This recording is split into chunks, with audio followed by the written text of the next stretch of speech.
Et là, voilà. Donc, ah y est, c'est parti. Normalement, c'est bon.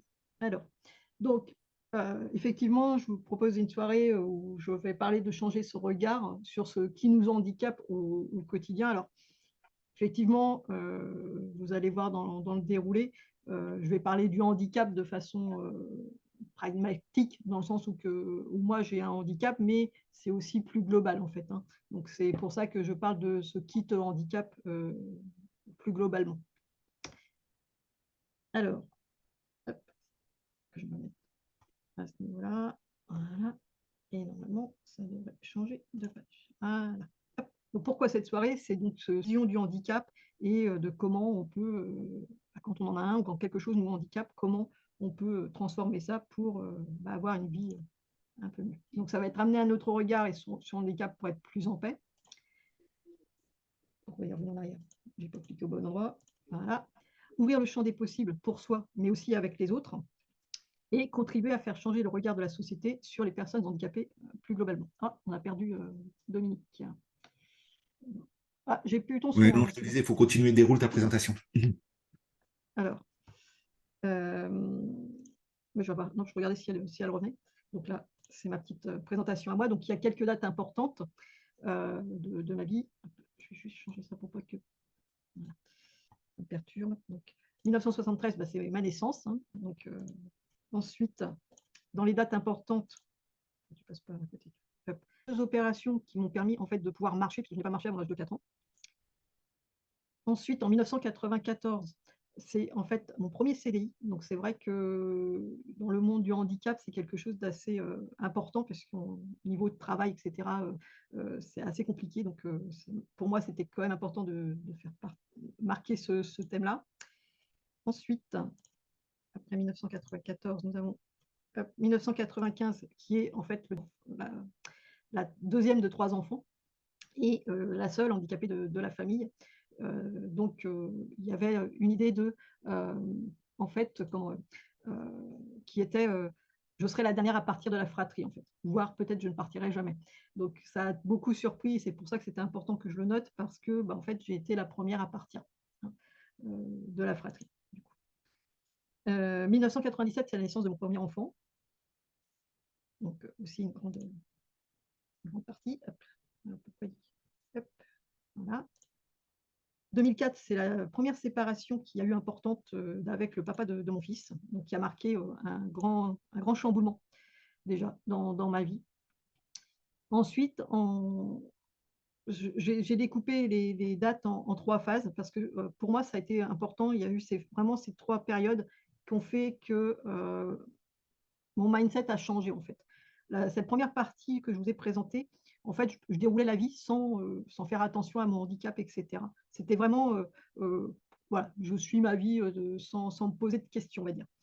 À partir de juillet 2006, donc c'est la période où je me suis mariée. J'avais rencontré un compagnon et qui ensuite est devenu le papa de mon deuxième enfant. Je ne sais pas pourquoi ça revient en arrière, alors ça ne devrait pas. Voilà, on va faire comme ça. Hop.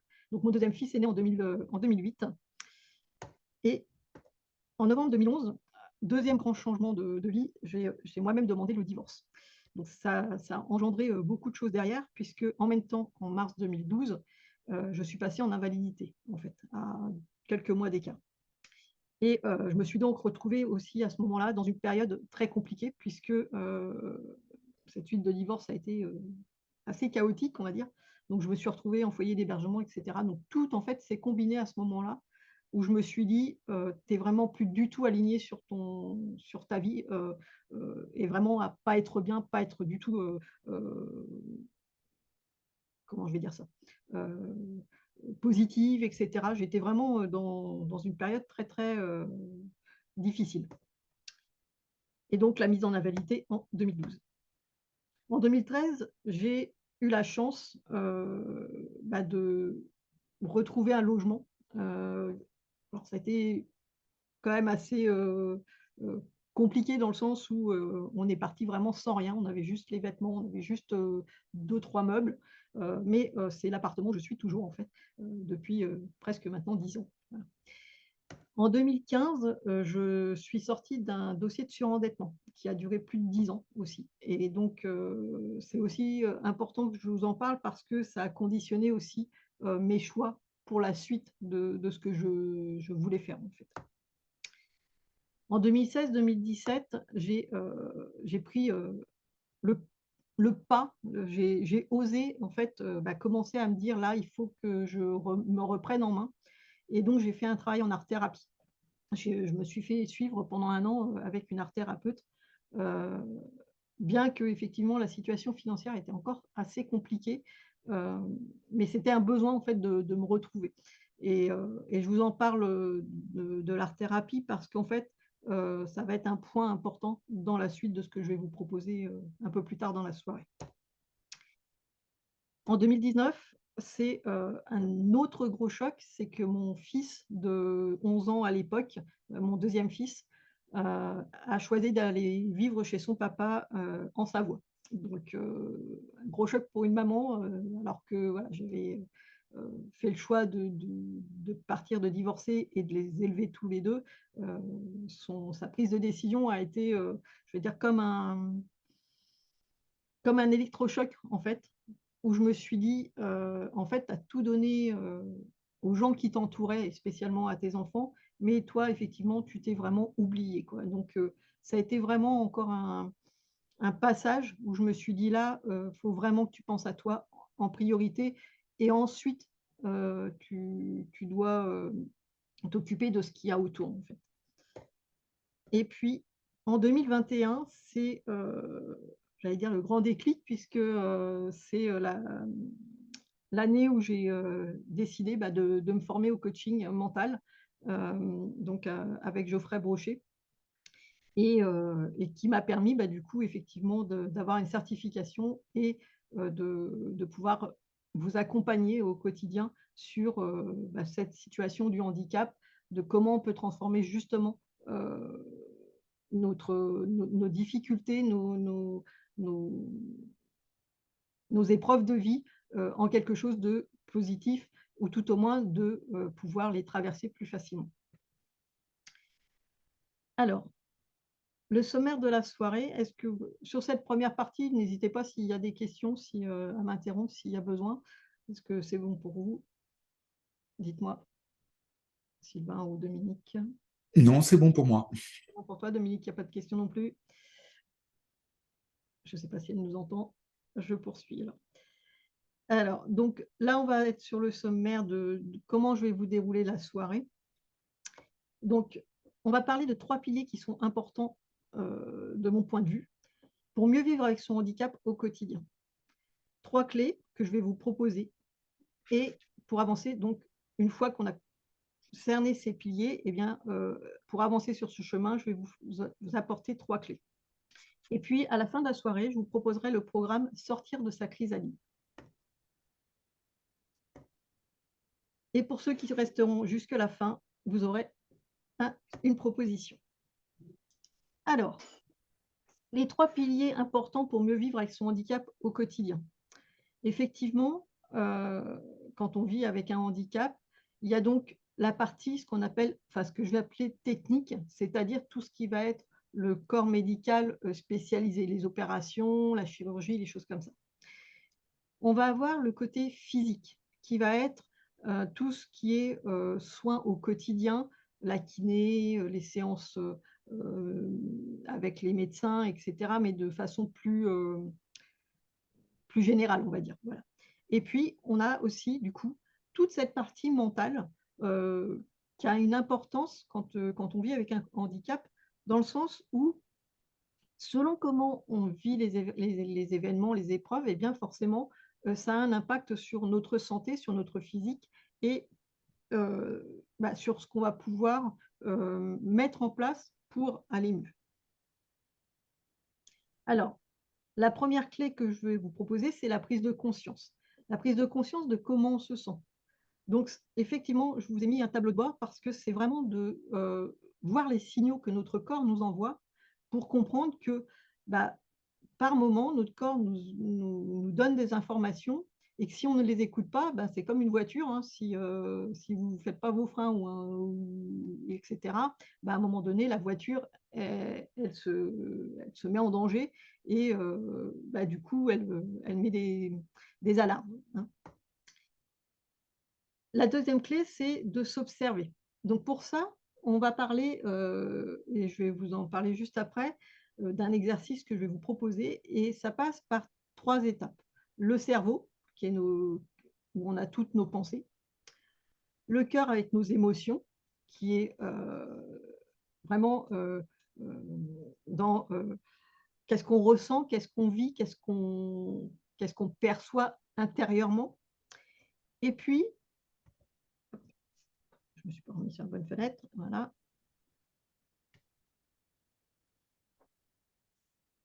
Zut, je vais partir en arrière.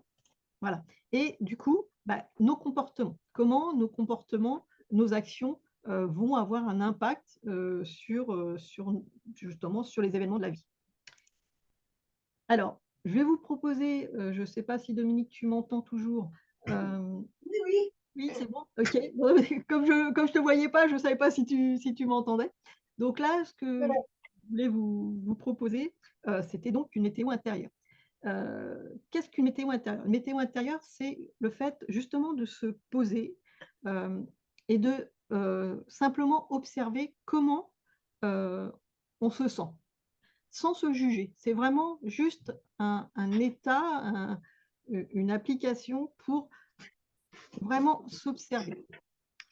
Alors, si vous le souhaitez, si vous êtes OK pour le faire, je vous propose cette météo intérieure. Bien sûr, vous êtes libre, hein, de le faire ou de ne pas le faire. C'est vous qui décidez ce qui est bon pour vous. Donc, dites-moi dans le chat si, voilà, si vous souhaitez que je vous la présente ou pas. Et puis, selon, comme on n'est que tous les trois, bon, hop, je vais aller trop vite encore. Hop, voilà. Alors, OK. Et Dominique, est-ce que tu souhaites faire cette météo intérieure? Moi, tout ça va bien. Moi, il y a souvent du soleil dans ma météo. Même s'il n'y en a pas beaucoup en ce moment dans le ciel. Bah là, tu vas voir, en fait, c'est vraiment un exercice qui va te permettre de cerner en fait comment tu te sens intérieurement, mais au niveau inconscient en fait, hein. Là, ce que Ouais. tu me dis effectivement, c'est du conscient. Et là, l'idée de la météo intérieure, c'est d'aller dans son inconscient et justement j'allais dire, de laisser nos pensées, etc., un peu de côté pour amener des choses dont on n'a pas forcément conscience. Alors, si vous êtes OK, bah, du coup, je vais vous proposer de fermer les yeux ou de les garder ouverts comme vous souhaitez, ou même les garder mi-clos si vous préférez. C'est vous qui voyez et on va commencer une petite relaxation. Alors tout d'abord, cette relaxation, on va commencer par la faire en détendant son front, en détendant ses yeux, en détendant ses épaules, tranquillement. Et puis tout doucement, cette relaxation descend sur ses bras, sur votre torse. Elle détend votre dos. Elle détend vos mains. Elle détend votre bas du ventre, vos hanches. Et tranquillement, elle continue à descendre. Et à chaque fois, chaque respiration, vous vous détendez de plus en plus, jusque vos jambes et jusque vos pieds. Votre corps tout entier est détendu. Tranquillement, vous allez observer comment vous vous sentez physiquement. Peut-être vous allez remarquer qu'il y a des endroits qui sont plus crispés que d'autres. Ce n'est pas grave, c'est juste une observation. juste constater les choses. Observez également votre respiration. Est-ce qu'elle est lente? Est-ce qu'elle est courte? Ou peut-être rapide? Est-ce que vous respirez de façon pleine ou plutôt de façon haute? Voyez si votre ventre se soulève ou pas. Observez simplement. Et puis, on va observer nos pensées. Est-ce que j'ai plutôt des pensées qui sont positives ou des pensées négatives? Est-ce que ça fuse ou est-ce que c'est assez tranquille? C'est pareil, on observe simplement.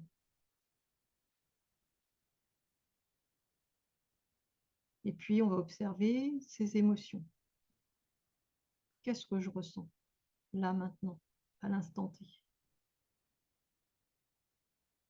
Est-ce que j'ai plutôt des émotions qui me paraissent adaptées ou pas?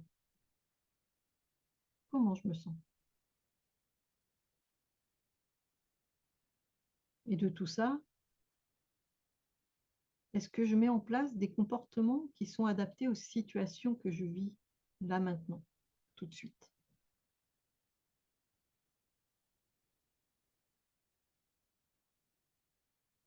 Simplement, l'idée ici, c'est de prendre sa responsabilité, de prendre ses décisions en conscience par rapport à ce que l'on ressent, ce que l'on voit, ce que l'on observe de soi.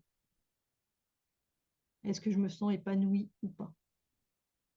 Est-ce que je me sens bien dans ma tête, dans mon corps?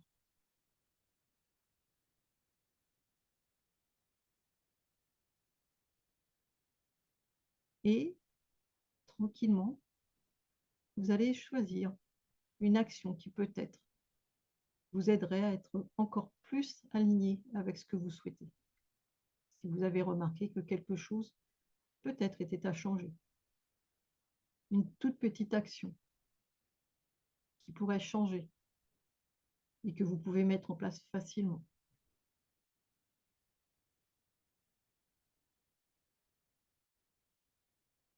Profitez encore de ce petit moment de détente qui est là pour observer les changements qui se mettent en vous. Et tranquillement, vous allez pouvoir revenir à l'instant présent, ressentir l'endroit où vous êtes, votre corps installé là où il est. Et ouvrir les yeux si vous le souhaitez, au moment où vous le voudrez. Peut-être reprendre le mouvement de votre corps pour reprendre de l'énergie.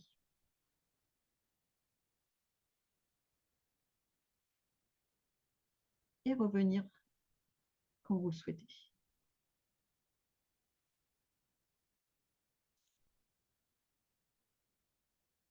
Dominique, vous me faites signe quand vous êtes revenu?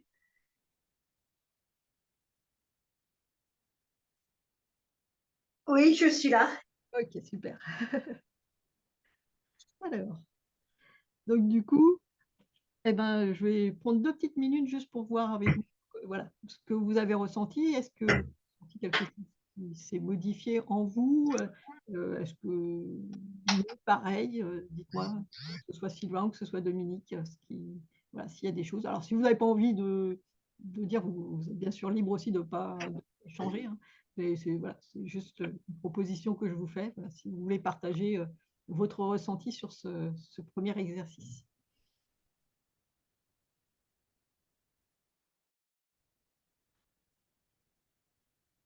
Est-ce que tu veux partager quelque chose, toi, Sylvain? Dominique, je ne sais pas. Euh, oui, ben, moi, je voulais dire que c'était un petit moment de détente, ouais, c'est bien. Mais moi, j'ai pas assez présenté le truc. Ouais. Je t'avais dit dans le mail que je vivais avec une personne qui avait un handicap visuel. Oui.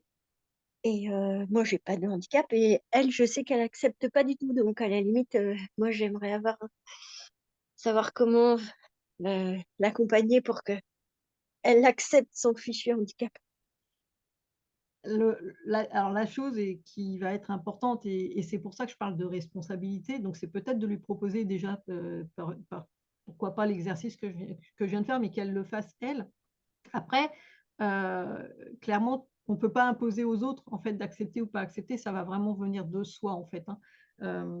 Alors effectivement, on peut accompagner, mais à un moment donné aussi, il faut peut-être, alors à ton niveau, se poser la question, qu'est-ce que je peux ou pas faire? Et à un moment donné, bah, prendre, j'allais dire, ta part à toi de, qu'est-ce que je fais ou pas qui soit bon pour moi? Tu vois ce que je veux dire? La nuance que je vais apporter, c'est qu'en fait, heu, il faut enfin, il est important à mon sens, que si tu souhaites aider cette personne-là, tu le fasses, parce que toi, ça t'apporte quelque chose, mais si, à un moment donné, tu sens que c'est bloqué chez elle, eh bien, c'est aussi son libre arbitre, en fait, hein, et il y a qu'elle qui peut choisir, en fait, d'avancer ou pas, en fait, hein, à ce niveau-là.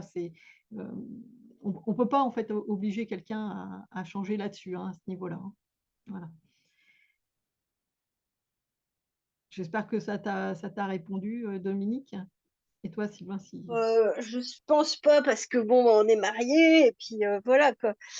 Et moi, je sais que si je vais bien, ben c'est comme tout. Si moi je vais bien, ça peut aller bien aussi. Mais c'est dur d'être toujours une locomotive, quoi.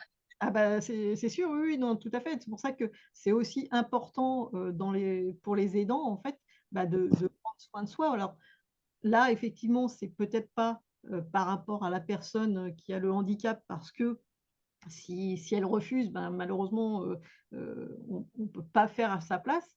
Par contre, ça peut être important de prendre soin de toi aussi, par rapport à ça, de pouvoir prendre du recul sur qu'est-ce que je peux faire ou pas faire, et à un moment donné, bah, prendre tes décisions par rapport à ce choix qui du coup ne t'incombe pas, parce que, tu peux effectivement pas choisir pour cette personne-là, hein. Mais par contre, tu peux choisir ce que toi, tu as envie de donner et à quel moment tu as envie de donner ou pas. Tu vois ce que je veux dire, la nuance que je fais? Ouais, oui, oui. Parce que c'est aussi important de prendre soin de toi, hein, en tant que personne aidante, c'est d'autant plus important, hein, du coup.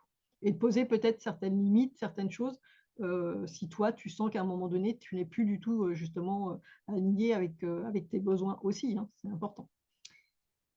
Est-ce que Sylvain, tu veux rebondir sur quelque chose à ce niveau-là? Dis-moi. Non, non, c'est bon pour moi. Merci, Stéphie. Ça marche. Alors, on va poursuivre. Alors, la troisième clé que je vais vous passer, que je vais vous proposer, bah, c'est effectivement ce passage à l'action. Donc du coup, la première étape, c'est vraiment, de reprendre son pouvoir, sa responsabilité, comme je disais dans l'exercice, et donc cette télécommande de la vie que l'on a tous, alors que ce soit, toi Dominique, en tant que personne aidante, ou que ce soit cette personne, dont tu parles, que tu parlais, ton époux, eh bien, chacun, on a la sienne de télécommande. Donc ça va être vraiment cette idée de dire: «Qu'est-ce que je mets en place et comment, ben, moi j'agis, pour mon bien-être à moi, heu, dans une situation telle qu'elle est, à l'instant T», en fait, hein. Donc pour ça, on va avoir ce qu'on appelle le vortex d'évolution. Cette évolution, elle se fait en 4 étapes. On a ce qu'on appelle, bah, effectivement les phases d'apprentissage. On constate ce qu'il y a à l'instant T et on apprend des nouvelles choses, des nouvelles, méthodes ou des des nouveaux apprentissages. Ensuite, on s'entraîne parce qu'effectivement, bah, pour pouvoir avancer, pour pouvoir, grandir, et se transformer, eh bien effectivement, il faut s'entraîner. Heu, s'il suffisait d'un claquement de doigts, tout le monde tout le monde irait très bien. Mais effectivement, bah, et d'autant plus quand on a un handicap, ou une difficulté, et bien, c'est par des petits changements, quotidiens, que l'on répète, que ça évolue. Et puis, une fois qu'on a fait ces entraînements, et bien, à chaque fois, L'important, c'est de faire le point. Qu'est-ce qui a fonctionné? Qu'est-ce qui n'a pas fonctionné? Qu'est-ce que je peux améliorer? Pour que, effectivement, au fil du temps, eh bien, ces entraînements apportent de nouvelles choses. Et puis, à chaque fois, on recalibre, donc on réadapte ce qui a fonctionné ou ce qui n'a pas fonctionné. On enlève peut-être des choses par moment. Et ça, au fil du temps, au fil des choses, eh bien, on sent qu'il y a une amélioration. Mais ça passe par, effectivement, la mise en action des choses. Effectivement, une personne, par exemple, je pense à ce que tu disais, Dominique, qui va rester bloquée sur une situation et qui n'a pas envie d'avancer, etc., le temps qu'elle ne met pas au moins une petite action en place, effectivement, elle va rester dans ce blocage-là. Une petite action, parfois, qu'on va dire entre guillemets, qui va paraître négligeable, eh bien, on va se rendre compte que ce petit pas qui est fait, finalement, c'est un premier pas qui nous permet de faire un premier changement. Et ces petits pas-là, c'est ça qui, en fait, va permettre qu'il y ait un changement au fil du temps. C'est pour ça que moi, je vous parlais des dates tout à l'heure que j'ai pu vivre. C'est que j'ai eu ces périodes où je me disais, oui, bah voilà, c'est comme ça, l'invalidité, c'est comme ça, on y reste, etc. Et en fait, c'est parce que j'ai réussi à tenter, à m'ouvrir, à aussi oser demander des fois de l'aide, que ben, j'ai pu transformer les choses, en fait. Et à chaque fois, effectivement, de recalibrer pour transformer les choses. Voilà, voilà. Donc ça, c'est les 3 clés que je souhaitais vous proposer ce soir. Ensuite, si vous le souhaitez, eh bien, je vais vous parler donc de mon programme que je vais proposer à partir de janvier, qui va s'appeler « Sortir de sa chrysalide ». Bien sûr, c'est si vous voulez avoir cette proposition. Alors, donc, l'objectif de ce programme, c'est d'apporter une véritable transformation. C'est vraiment un cheminement que je vais vous proposer justement pour, de l'endroit où on est, sentir qu'il y a une transformation intérieurement qui se fait.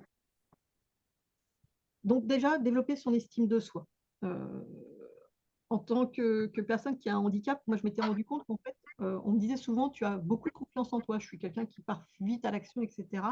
Mais par contre, la valeur que je m'apportais à moi-même, elle était vraiment au ras des pâquerettes pendant très très longtemps. Et c'est vraiment du coup de vous accompagner sur ce développement de l'estime de soi. Et peut-être, Dominique, je pense à ça par rapport à ce que tu disais, se poser la question pour cette personne, qu'est-ce qu'elle ressent de son estime de soi, tu vois. Pourquoi à un moment donné, elle reste dans cette optique de mon handicap, je ne l'accepte pas, etc. Ben, il y a peut-être une question d'estime de soi qui a été touchée, etc. Donc, c'est peut-être une part importante qu'elle pourrait travailler si effectivement elle le souhaite. Se remettre au cœur du processus, c'est-à-dire, comme on l'a fait un petit peu tout à l'heure dans l'exercice, c'est se choisir, se dire, je me remets au centre des choses et je fais les choses en conscience par rapport à ce que j'ai envie de faire, ce que je suis capable de faire et ce que j'ai envie d'apporter autour de moi. Et puis, du coup, c'est effectivement avoir aussi une vie sereine et une vie plus épanouissante. Alors, ce programme, de quoi il va être constitué? Ça va être 6 semaines à partir, alors j'ai mis de mi-janvier, mais je verrai si on le démarre mi-janvier ou un tout petit peu plus tard, par rapport aux personnes qui seront intéressées.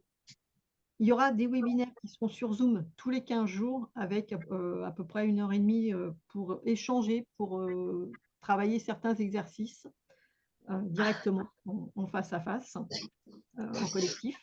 Donc, ce sera des groupes de 4 à 6 personnes maximum sur ces programmes. Vous aurez accès à un groupe Facebook fermé, c'est-à-dire que ce groupe-là sera ouvert qu'aux personnes qui font la formation, qui font le suivi, pour que vous puissiez avoir un endroit où vous puissiez échanger aussi entre vous, où vous puissiez poser vos questions, où je vais remettre les exercices que je vous proposerai pendant les Zooms, pour que vous puissiez les suivre, voilà, et revenir pour travailler dessus. Donc tout ça, ce sera sur le groupe fermé. Et bien sûr, vous aurez accès à mon mail pour les questions urgentes si entre les 15 jours des Zooms, voilà, vous avez des questions, si que vous n'osez peut-être pas forcément les mettre sur le groupe fermé, ben, vous aurez toujours accès quand même à mon mail pour pouvoir voilà, me poser des questions, on va dire, plus individuellement. Et donc, le cadeau de lancement que je voulais vous proposer ce soir, parce que on arrive à la période de Noël aussi, c'était de vous proposer, donc, pour une préinscription avant le 31 décembre 2022 sur ce programme, eh bien, de vous offrir une séance de découverte de coaching individuel, ce qu'on appelle à peu près 1h30, et vous permet justement de comprendre votre fonctionnement. Hein. Donc voilà, c'est vraiment quelque chose que j'avais envie de vous offrir. Et le tarif de ce programme au départ serait à 247 €. Mais c'est Noël, donc on va, pour cette session, je vais vous proposer ce tarif qui est de, hop là, je suis passée trop loin, 147 € pour donc ces 6 semaines de suivi avec donc le Zoom, les 3 Zooms, le groupe fermé et les avantages que vous avez à côté de ça. Voilà. Et donc, si vous êtes intéressé, je vous laisse mon mail, handicap@gmail.com, sur lequel vous pourrez me contacter. Vous pourrez effectivement me demander si vous avez plus de questions aussi, voilà, qui seraient venues par la suite. N'hésitez pas, si vous avez des questions, à venir me les poser par mail. Voilà, voilà. Alors, je vais couper hop, le partage. Comme ça, je vous reverrai sur le voilà. Et puis, si vous avez des questions, je vous laisse me les poser. Non, mais moi, j'ai la chance d'avoir eu la primeur et d'en discuter avec toi assez récemment, donc j'ai pas forcément de questions. Merci. Effectivement, c'est vrai qu'on en a eu l'occasion d'en parler il n'y a pas longtemps. Et donc, toi, Sylvie, est-ce que, enfin, Sylvie Domi, pardon, je sais pas pourquoi je te dis Sylvie, est-ce que tu as des questions plus précises ou pas, ou est-ce que, voilà, si tu souhaites réfléchir et par la suite venir me demander, il n'y a pas de souci, hein, de toute façon, mais voilà, si tu as des... Ouais, moi, je me suis mis au lit parce que j'étais trop mal. Et autrement, moi, je sais pas comment expliquer. C'était pas vraiment quelqu'un qui veut pas, qui veut rester stagnant ou quoi, mais c'est juste que elle acceptera jamais d'avoir perdu la vue. Voilà. Donc c'est une chose qu'il faut vivre avec. Alors, Et il y a une donc, différence, effectivement, il y a une différence entre, j'allais dire, accepter et faire avec. C'est complètement différent. C'est vrai que on entend souvent ce terme acceptation du handicap. Je suis d'accord qu'effectivement, on vit avec. Dire qu'on l'accepte, quelque part, de toute façon, on n'a pas le choix. Donc, c'est plus ça, en fait. Mais là, ça va être plutôt l'idée de dire comment le vivre de façon plus sereine, finalement. Hein. Et c'est vraiment plus d'être, comment je vais dire ça, moins en réaction, moins en bagarre par rapport à soi-même, en fait, aussi par rapport à ça. Euh, Justement, cette idée de rejet qu'on peut avoir à l'intérieur de soi, d'arriver à s'en dissocier, en fait. Hein. C'est plus par rapport à ça, moi, que j'ai envie d'accompagner, de cheminer. Hein. Je ne vous promets pas effectivement une acceptation parce que c'est pas ce terme-là. Moi, c'est vraiment de dire qu'est-ce que je peux mettre en place pour justement mieux vivre avec la difficulté que j'ai. Et puis effectivement, quand c'est quelque chose en plus de définitif, alors que c'est aussi complètement différent si tu as un handicap qui est transitoire, entre guillemets aussi. Hein. Donc voilà, c'est aussi ça qui est important de prendre conscience. Il n'y a pas le côté, c'est pas un miracle que je vous propose. Je ne vais pas vous dire au bout de 6 semaines, vous aurez plus votre handicap. Hein. On est bien clair là-dessus. C'est vraiment plus accompagné sur comment mieux vivre avec la difficulté que l'on a. Euh, et, et du coup, avoir une vie beaucoup plus épanouie malgré cette difficulté, en fait. Voilà. J'espère que ça répond un peu plus voilà, à ce que tu... Oui, oui, oui, je te remercie. Voilà. Ok. Bah, je ne sais pas si tu as d'autres questions, parce que bon, effectivement, Sylvain, je pense que tu n'en auras pas forcément, parce que on a bien échangé dessus, mais si tu en as, n'hésite pas, enfin, si tu as ou même des retours à faire, il n'y a pas de souci. Et puis, Ben, tu, tu devais parler de l'art-thérapie aussi tout à l'heure. oui, alors l'art-thérapie, en fait, justement, ça va être dans le programme que je vais proposer.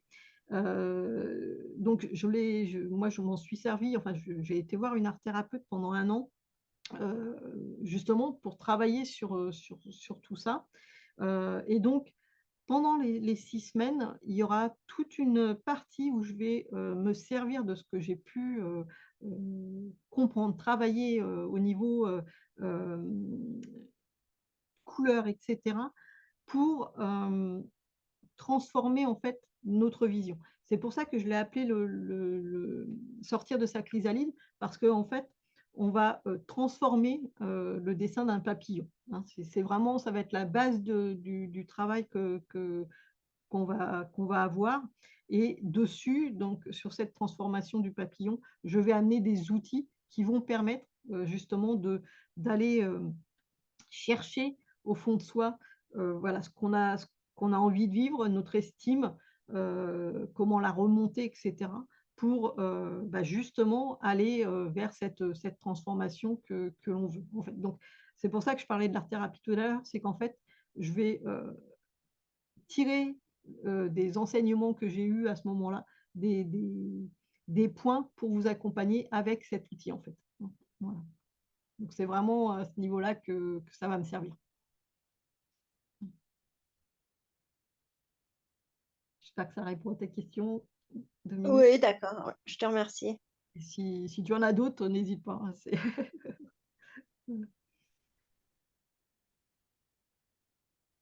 sinon, hop. Et toi, Sylvain, du coup, pas de questions non plus. Non, tu publieras ton replay sur Facebook au cas où, ou des choses comme ça? Ouais, j'ai prévu voilà, de le proposer sur Facebook. Je pense effectivement, ça sera Ça, ceux qui n'ont pas pu participer, ils pourront quand même avoir les infos. exactement. Je, je remettrai. Super. Voilà. Merci. Bah, merci à vous deux Eh d'avoir ben, je vous souhaite une bonne soirée. une belle soirée à vous deux. Ouais, Et puis, je vous dis Passez de bonnes fêtes. À très bientôt. à très bientôt et belle fête à vous deux aussi. Et Ciao, à ciao. ouais, bonne soirée, au revoir. bonne soirée, au Au revoir. revoir.